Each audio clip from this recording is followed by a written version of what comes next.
Hi, everybody. Welcome to the 5th episode of The Sovereign Self.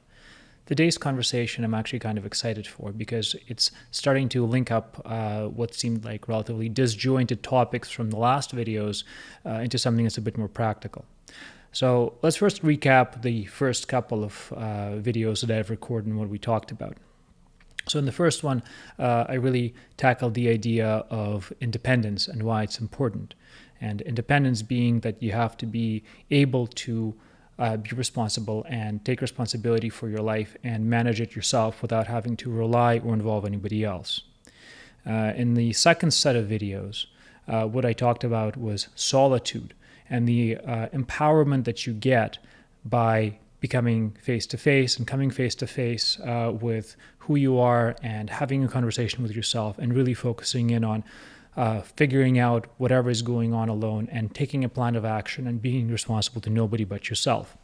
And in the next videos after that, I really talked about the concept of psychological pain and understanding how life can cause you pain and how that pain will affect you, and the recognition that if you really want to become invulnerable in life and through invulnerability work with things like unconditional love and true independence and self-ruling, being able to be self-ruling, self-sovereignty, that is something that you're going to have to learn to manage is pain. So we have these three concepts that are somewhat independent, but they all start coming together well if you consider the way that life really works. And I'm going to spend this episode talking about how I perceive reality and what to do when reality changes. So what is reality? In my definition, reality is whatever state of being your brain is used to. It may not be good. Your reality might suck. It may have its hardships. It may have its pleasant moments.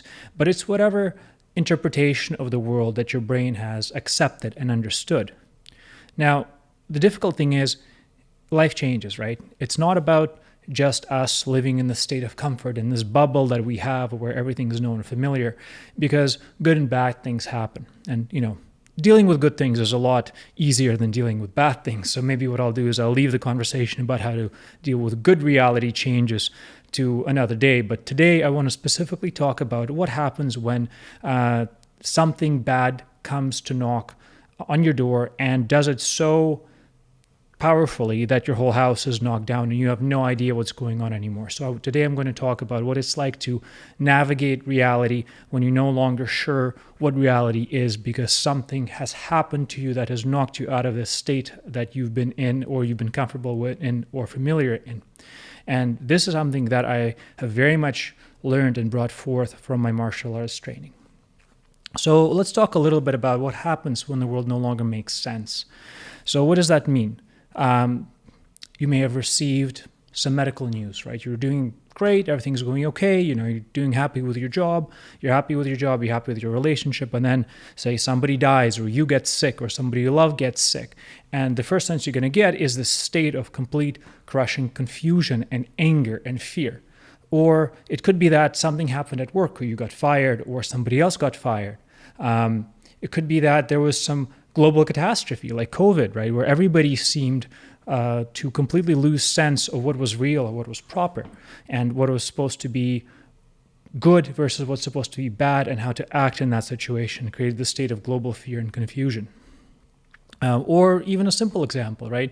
I don't know, you open up your laptop or your girlfriend's laptop trying to find something that she's asked for, and then you see like some strange message from somebody, and then all of a sudden you're insecure in your relationship, or you get a call from somebody who was in your past, and all of a sudden they're trying to bring up something like a past business deal or a past relationship that you thought you've put to rest, but unsuccessfully. So all of these examples are basically things that disrupt your worldview, and all of a sudden now chaos starts crawling in, and that chaos comes with a whole bunch of uncertainty and fear, and you no longer know how to act comfortably. So what happens to your brain when the unexpected comes? And usually it comes with a violent disturbance or a shock or a state that sends your brain into complete overdrive. And it activates a lot of these animal instincts, right? You get stress, you get fear, you can get shock, which kind of freezes you in place. You can get disbelief and denial, and there's all of these very painful, very confusing states that come to be. And this is actually where, if you refer back to the idea of how to manage pain and understanding what is it that exactly caused you that stress, was it betrayal? Was it disappointment? Was it some form of guilt? Was it shame? Like, what exactly brought that forward? It will help you get that under control a little bit. But the first reaction of our brain when it's faced with the unknown, especially something stressful, unexpected, and hurtful, is to lash out and lash back and get into a protective state. And this is extremely, extremely dangerous. And the reason why it's dangerous is because when faced with a reality that it does not understand, and what I mean by reality it does not understand is it means it's a reality which it doesn't know how to navigate and becomes fearful of it, it will most likely, and in many cases, assume that this reality is most hurtful and most dangerous and most impactful to you, because if it has to pick any type of response, the most natural protective response it can pick is to act as if the worst thing is happening. And that's why you see that when people surprise each other accidentally or intentionally and they get into an argument, you get a tendency for somebody to blow up and get angry and to push you away or run away or to attack you or to really overreact in whatever sense. And what my theory is that it's tied to this stress response, where the first thing that you do is that you assume that the worst thing is happening and you have to act as if it was real in the odd case that it was.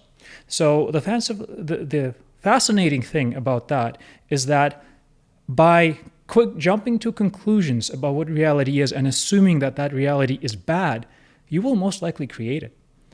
If you respond angrily to somebody who's angry at you, you're probably not going to calm them down.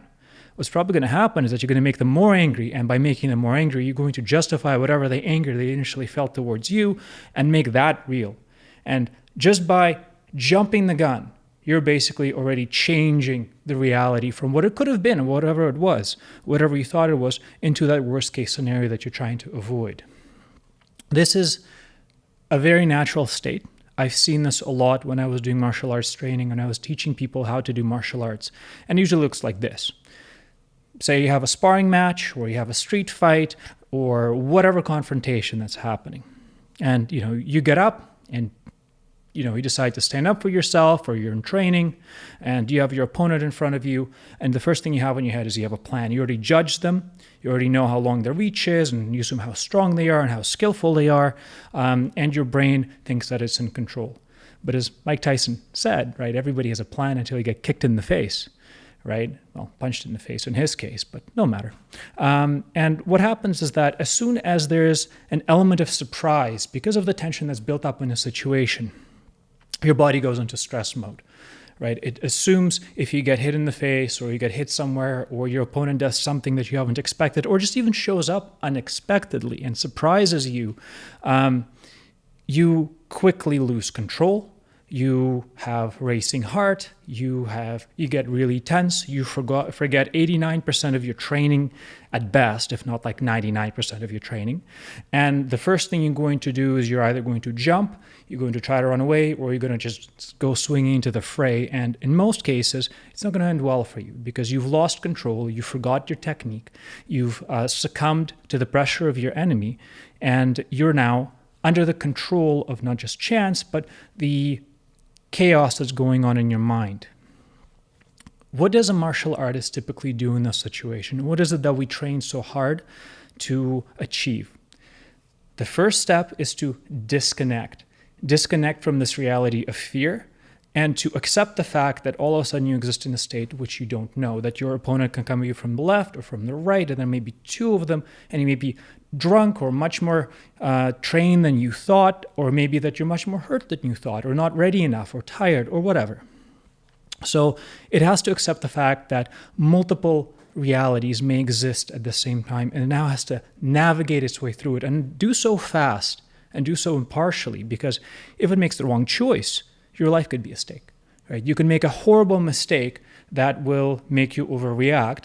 And what's even more complicated, if you overassess the situation and you're in a bar and somebody bumps into you accidentally and you're like a great trained martial artist and you think they're attacking you, you might strike back too fast and end up hurting somebody who's innocent or responding in a response or in a way that's too violent or too dramatic or too exaggerated and end up causing much more harm than you initially expected. This is actually why we never pair beginners with each other, is because somebody gets freaked out and then somebody else breaks a nose. You're lucky if it's just a nose.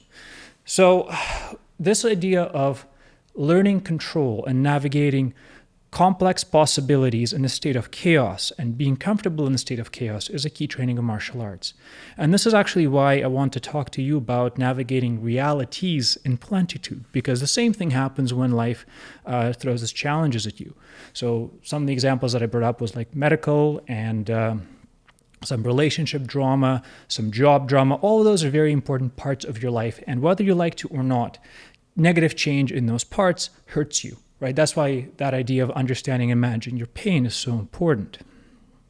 So if we can draw some parallels around how to navigate these negative realities and try to come out on top between martial arts and life, there's certain techniques that can be used in order for you to be successful and for you to not overreact and also at the same time not underreact.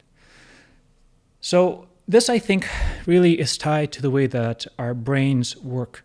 And the way that our brains work, in my understanding, based on the research I've done myself, based on my life experience, based on my background working with technology, especially artificial intelligence, and I'm not a tech expert, but I've seen it in practice, and I know some of the principles upon which it works. And what I think is that our brain operates based on a narrative that is built. It relies on past experiences to predict the future. And it does so through a complex chain of equations that start in your subconscious, and they pull on your very, very basic memories and very basic instincts and eventually calculate higher and higher and higher until you hit the consciousness barrier. And then you can kind of deduce that you're thinking that this will happen because similar things have happened to you in the past. And if A led to B before, then you can assume that A will lead to B in the future. And you have this state of equations that are based on your life experiences, that are based on the complex connections of neurons in your mind, in your brain. And it's basically hard-coded. Your memories are physical in many ways, or they're physical enough through the circuits that exist in your brain for them to be semi-permanent. And the important part here is semi-permanent. So huge oversimplification, but let's assume that it's true for a little bit. And say that, imagine in the state of calm and order and familiarity, your brain has figured out most of the outstanding problems it has. It kind of calculated all of the open questions or equations that it couldn't really resolve, or at least it's come to terms with them. So they were not critically important for me to understand right now. And then something happens, which it completely couldn't predict, or something that it was incapable of predicting, or something that simply doesn't even follow the past patterns. And all of a sudden, it has to question every equation that has previously existed. So for instance, if you got sick and you just got bad news from your doctor, your brain will go back and say, what the hell did I do wrong? I did not expect that. I felt fine. So maybe I'm not even fine. Maybe my fine is so broken because I have this medical test in front of me that I don't even know what normal is anymore. Was I ever fine? Was I always sick? When did this start? Whose fault was it? Like, you have all of these crushing questions that come in. And the example with your work, you get some bad news with your work, or you get fired, or you get into trouble, or somebody sues you. And the first thing you say is, what the hell did I do wrong? What did I miss? I thought I was doing a good enough job to not expect this, or to not deserve this. Or maybe I thought that the boss was much nicer than I thought, and I just misjudged horribly this potentially awful human. Same thing as an example of the relationship, right? You find something that you question, and then all of a sudden your brain jumps to the worst possible conclusion, and you say, well, how on earth could I have ever, liked or trusted this person? And, what am I doing with myself, and who else is going to screw me over? So you kind of have this crushing weight of broken equations and broken links, because all of a sudden your brain's mathematical model for the world no longer applies. It can no longer rely on that model to forecast and predict what is happening. And because it made a mistake, it now has to roll back a bunch of steps and assume that that mistake is going to cost you, and it's going to cost you a lot.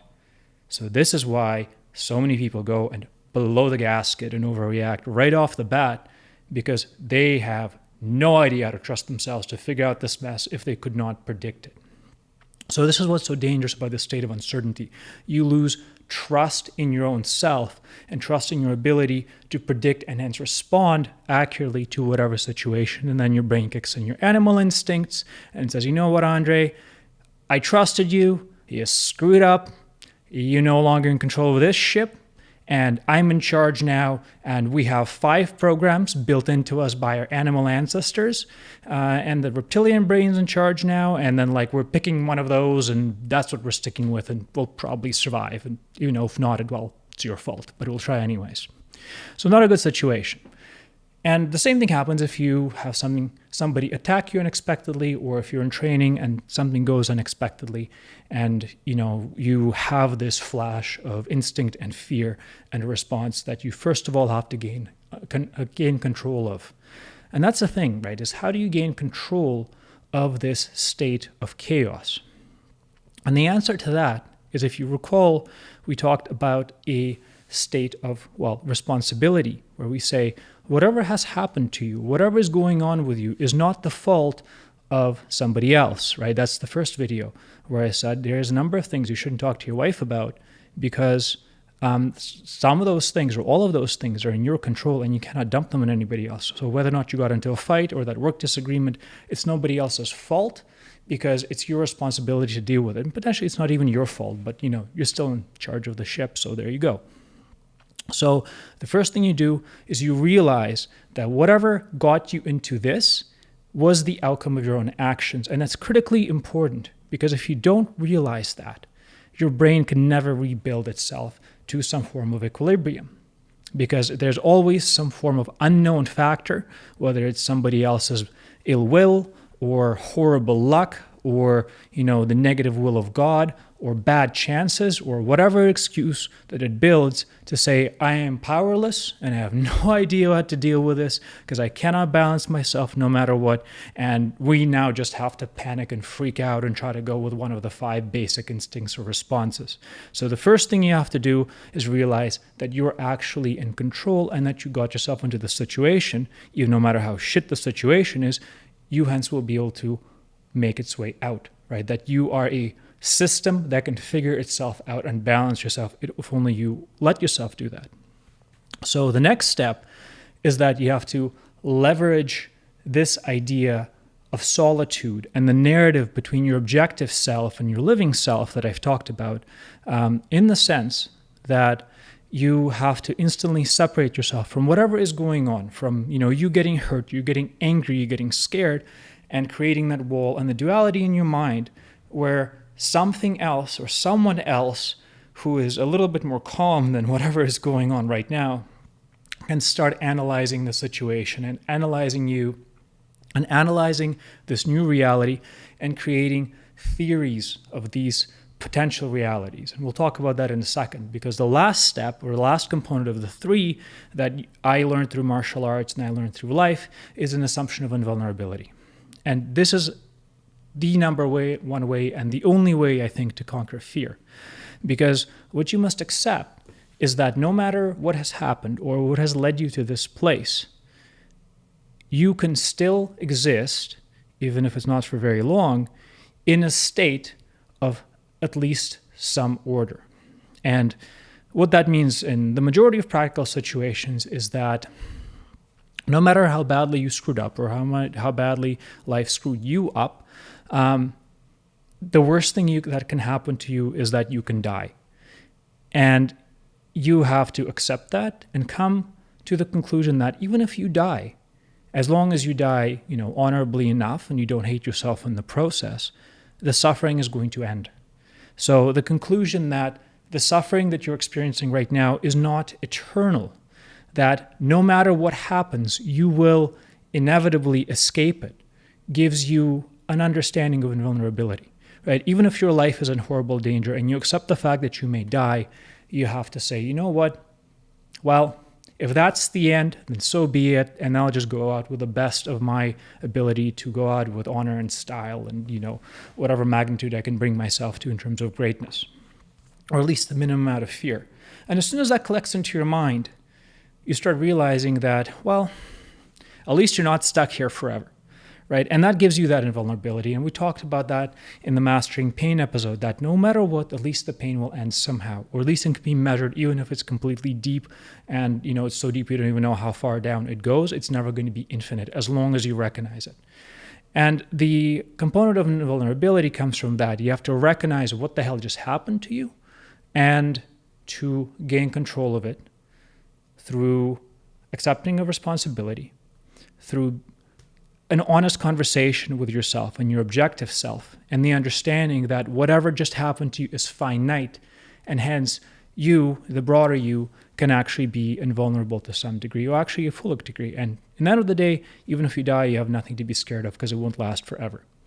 So those are the realizations that you have to have, whether you just got into a fight, a physical fight, or an emotional fight, or there's a terrible blow of fate that just landed upon you, in order to give your brain the belief, and that's the only belief that you have to give it, that it can figure this out, that you can gain control if you sit hard and think and make a plan and accept the fact that what you knew before is no longer potentially relevant, and that you can actually go and figure it out again.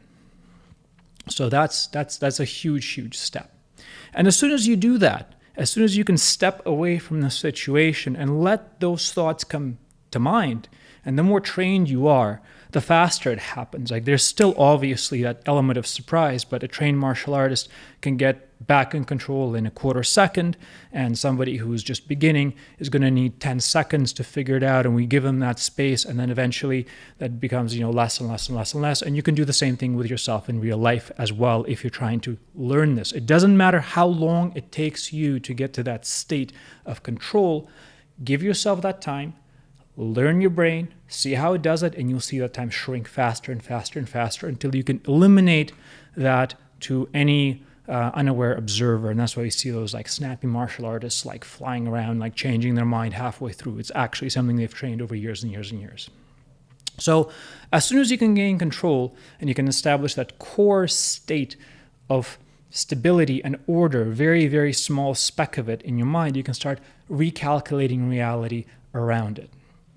And the first thing you have to say is, I don't know what reality is. So let's assume 5 possible scenarios, or maybe 6 possible scenarios, but ideally not more than that of what it could be. I'm getting fired. What am I getting fired for? A, maybe my boss is just having a horrible day. B, maybe the company's financially struggling.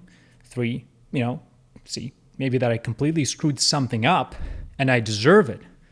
D, that there's some misunderstanding. E is that maybe somebody's trying to attack me and then I can fight back, right? So there's some 5 possibilities. And if you can even limit the fear to one of these 5 realities, you can actually do something with that because you can start testing them. Same thing as, say, with a medical example. Is it because there was a medical mistake? Am I actually, having this disease that they found within me, or is it a false positive? Is it something that's curable, right? Is it something that they may say they don't know how to cure now, or they do and it's just not a big deal? Or is it something that's uncurable and I should take it much more seriously? Or similarly, is it maybe something that I need to talk to another doctor about? So there's 4 realities which also can exist at the same time while your brain is trying to figure this out. An example with your girlfriend, you open your computer trying to, put on Netflix, order Chinese food, and you see a weird text. It's like, is this a misunderstanding for me not to pay attention to? Is she a completely horrible person who's like cheating on me no matter what? Or, maybe it's just some weird confusion and we need to kind of figure it out, or maybe something's going on that she's not telling me, and that could either be something major or not major. So there's 4 realities right there, like completely different examples, but the pattern, as you can see, is very much the same. And recognizing that those realities exist and naming them already gives you a much greater state of control than you initially imagined, because a few minutes before you had no idea that you could even figure this out, and now you just come up with 5 options and only one of them is the worst, and there's probably a not so bad option in there as well somewhere. So that's already a comforting thought, because what it does, it creates a boundary for your brain to continue its recalculation of existence in again. The next step is probably one of the most interesting ones, and that's ones that I've learned from my experience with data analysis and tech. Every particular problem has hundreds and thousands of involved variables. Everything from picking a car to picking what coffee you want to deciding what investment to make next, or who to date, or who to leave, or where to jump, is a combination of very, very, very many complex factors. However, out of the hundreds and thousands of possible variables, there's usually between 4 and 8, like 10 maximum, that impact 80% of the decision. And you see this working in analytics all the time, that you have this, massive amounts of data, and it takes a lot of processing power to figure out which attributes of a particular problem define the majority of the outcome. And the nice thing is, and this is the most comforting thing for your brain, is that you don't need to calculate all 5,000 options, right, or 5,000 variables, because imagine how complicated that equation would be. If you can only just find the key contributing variables, then you will actually be fine.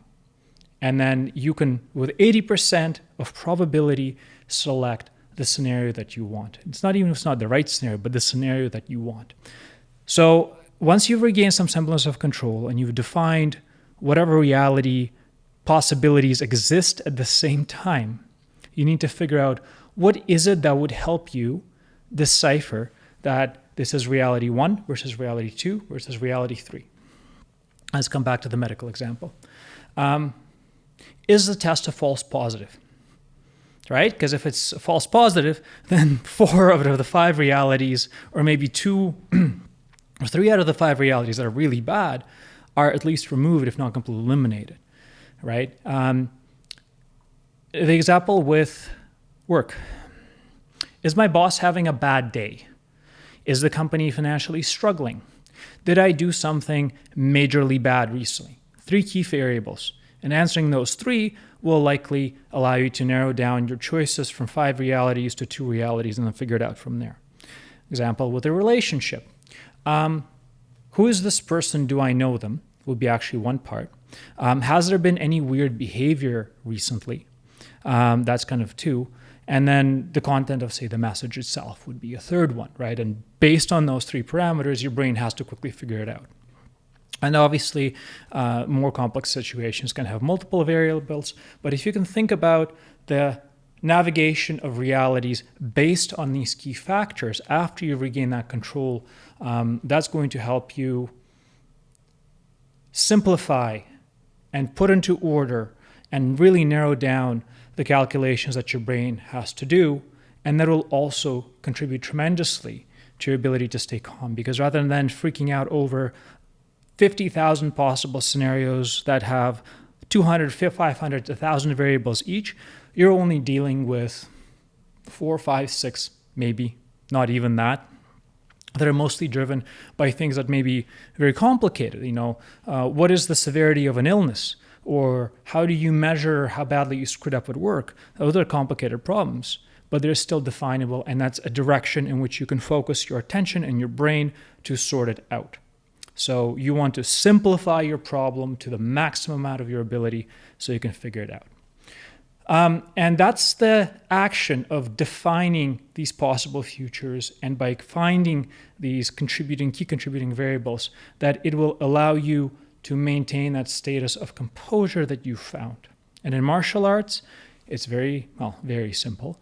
But if you're in a sparring situation and you just got hit, the first thing you do is you figure out how hurt you are, where you're located, where the other person's located, and how far you can reach with what strength. That's basically your 5 factors of deciding what you're supposed to do and when and how, when you narrow everything down based on that. Like, you don't do a backflip, you can move either left or right, you're on the top or on the bottom, and that's it. Make it as simple as possible and allow your brain to decide as fast as possible what are the possible options.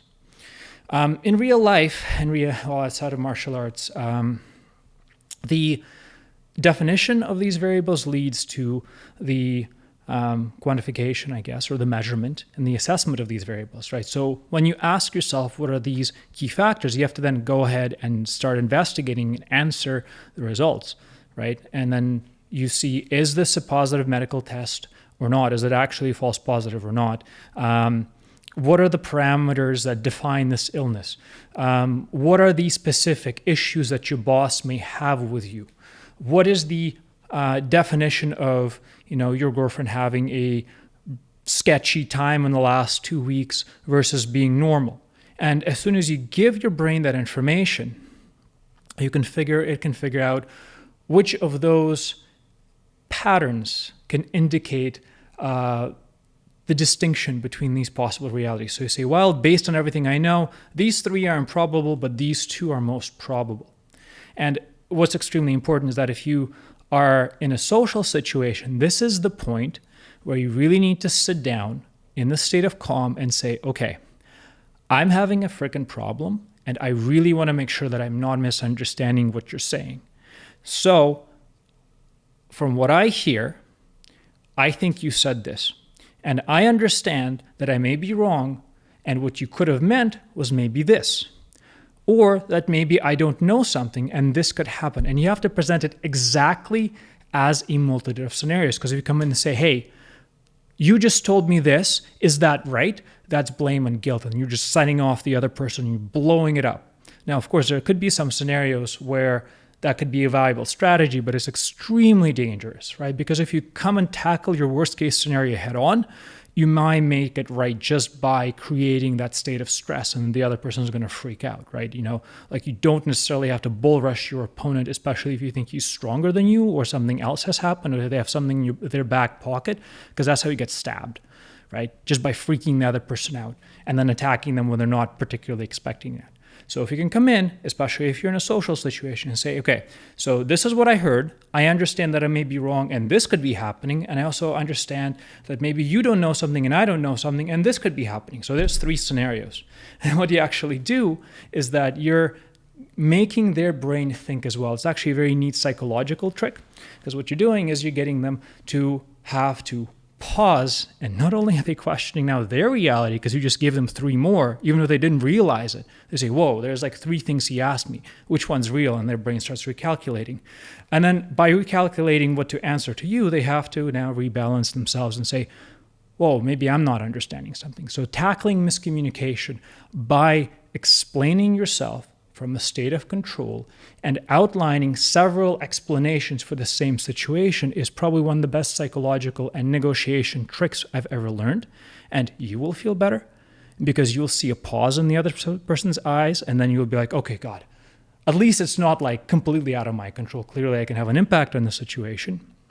And also will allow the person to take a step back from a confrontational, one-dimensional view of the problem, and also start recalculating your scenarios, even if they disagree with you, right? If they're angry at you and they want to attack you, talking to them resets their brain, it turns down their reptilian reactions, and it allows them to create alternative realities, alternative futures, where a conflict is not the only solution, which is fascinating. You actually had this happen during the Cold War when there were futures institutes established on both sides, both with the Soviets and the Americans. And what they would do is they would calculate the probabilities of different futures and what they would even look like, and their job was to find the ones that would avoid mutually assured destruction. And they had to think like the other person, as opposed to just saying our nukes are the largest nukes and they're the best nukes, and let's launch them and win. Right? They say, wait a second, well, if we do that, then they'll do this, and maybe if we don't do this, then they might not do that either. Right, so it's this creation of multiple probabilities, and then fact-finding and communication to figure out what is really the intent here. So that's the testing of the futures and understanding of the intent that the other person has by asking questions and understanding not only how your brain works, but also how their brain works. And the nice thing is that once you've simplified the problem, you've already gained more control. Your brain's already recalculated a bunch of these things just by buying time. You're already now better adjusted to respond than you were, 30 seconds ago, 3 seconds ago, 3 days ago. And that entity or that ability to find solitude within yourself, to take responsibility for what happened, to accept your pain and manage it internally, having that self-sovereignty is the key to accomplishing this. So practice that in bits and pieces individually. Think about that as your exercises. Do it as part of your project solo, do it in conversations. Do it on your ride to work, do it on a plane, take 30 seconds out of your day and find that peace, because that's what's going to teach your brain how to respond. Good martial artists don't train for 12 hours a day. They train for 2, and they practice the skills they've learned in the remaining 16, right? So learn and do that way, as opposed to just trying to force yourself into something that you don't particularly know yet. It is repeatable practice. So at this stage, you figured out a couple of possibilities, right? And you say, okay, well, at least now I don't exist in an infinite possibility of horrific futures. I exist in a state where 3 things could be real at the same time, which is still disturbing as hell and terrifying. Like, still, you have to, during this process, manage your fear, manage your pain, acknowledge it, give it a name, learn that it doesn't control you, take a step away from that. I'm going to talk about that a lot more in next week's lecture, which is going to be around fortitude and resilience. So the ability for you to kind of keep your brain operating as your objective self while still keeping your actual and living self functional is really, really important, because then once you pick the difference between, or realize what the difference is between one of those 2 or 3 options or futures is, you can then make a decision. And you're going to have to make a decision in a state where you may be terrified and you may not know the entire information, and you're just going to have to take a goddamn bet and go in with the intent of creating the future you want. And this is a very interesting part, because we actually have a huge impact on how futures work, right? And you know that if you go in with a good intent into an interview that even you're not very likely to get from the beginning, you can get it with a much higher chance just on confidence alone than if you were to over-prepare for it and show up with a mediocre mood, right? That's the entire idea of intent.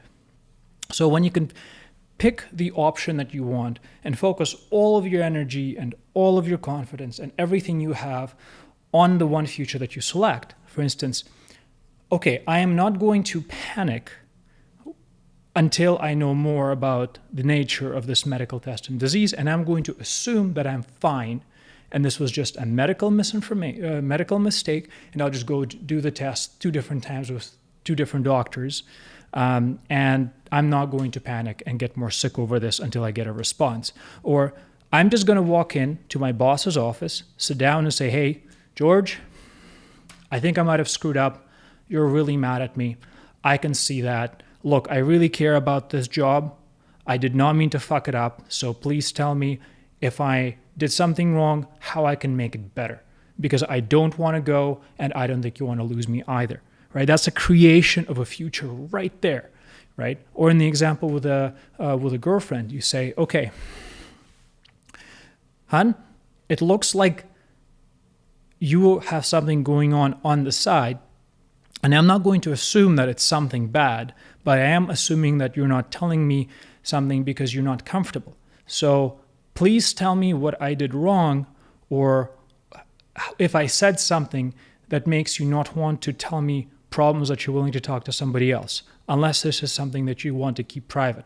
So by doing something like that, you're already testing a whole bunch of different scenarios, and you say, no, this is the reality where I want to be able to have a reasonable relationship and not assume that my person is the worst, right? Or that my boss is the worst, or that I'm going to goddamn die because I have this incurable disease because this piece of paper says so, right? So you focus with intent on that future, and what it'll do is that it'll allow your brain to calculate a response where each of the tens and thousands of those variables that we didn't focus on are now calculated with the assumption that this is the future you want. And that's actually why it works, is because then if you can give your brain a direction, all of the tens and hundreds and thousands of decisions that will follow, small ones, the little movements of your face, the tone of your voice, will now be geared towards the creation of that future. And it is going to be not only, the intent that you have towards affecting the 50 variables or so that you can affect, but the hundreds of variables that you can't affect, and them all pointing in the right direction that the future you want is actually going to happen. And the same thing happens with martial arts. Right? If you make a plan and you're going for the move, you have to let your brain believe nothing but the fact that your move is going to happen. If you're punching through a board, you don't think about the contact you're making through a board. You don't think about your fist touching the board. You're punching through it. So you're already coding your brain that your hand is already on the other side, and everything in between is by default. And that's how people break boards and, like execute techniques and do flips and whatnot. They don't think about the halfway stops. They code the brain to believe that they're already on the other side and let the brain do the rest of the work. So this is actually the secret to navigating realities and figuring out what reality is most accurate and making it happen. This is the process of teaching you and teaching your brain that other realities can exist, and that landing in them doesn't necessarily mean that you're screwed, but it does mean that you have to regain control of yourself and of your feelings and of your emotions, and to come back and find that responsibility, to understand that this is in your control, to find yourself in solitude and have that objective conversation with yourself, to realize that you're actually invulnerable by understanding that the pain that you're experiencing is finite, and by then using that newfound state of order, even if it's very small and very short-lived, to create more and more order by exercising focus and intent. And at this point, you better be exercising open-mindedness and compassion and kindness and all of these other positive attributes that will help you make the world better and not worse. And that's how you win a fight. This is how you win a confrontation. It's how you win a disagreement. And by what I mean win, I don't necessarily mean dominate. That's actually relatively rare. You typically want to be very careful with creating any future where somebody is severely hurt. But what I mean by win is accomplish the future that you think is best to as many people involved as possible, and kindness and the most loving and accepting, because you're otherwise going to be creating much more problems for your future self than you even realize. So that's my view on navigating realities and making the future what you want it to be, and not getting overcome and overwhelmed by chaos. So thank you for listening. If you like this, please comment, subscribe to my channel. Please share the videos, because I'm trying to make them as useful as possible to everybody else. And I look forward to seeing you again next week. Bye-bye.